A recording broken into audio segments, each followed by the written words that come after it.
মানুহবিলাকে এইবিলাক বালা নদী খান্দি খান্দি বালা বাই কৰি আছে, নদীত দোৱা কৰি আছে এইবিলাক মানুহ। এটা ড্ৰিল মেচিনেদি মাটি খান্দি পেলাই নদীবিলাক দোৱা কৰি আছে, খনন কাৰ্য চলি আছে। এইবিলাক বালা, এই বালা দি মানুহ ঘৰ বনায়, ঘৰবিলাক প্লাষ্টাৰ কৰে।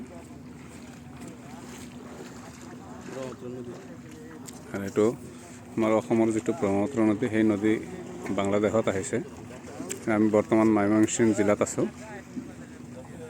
কিন্তু মাইমশ্বিং জিলাত এই নদী ব্ৰহ্মপুত্ৰ নদী মাইমশ্বিং জিলাৰ মাজেদি গৈছে।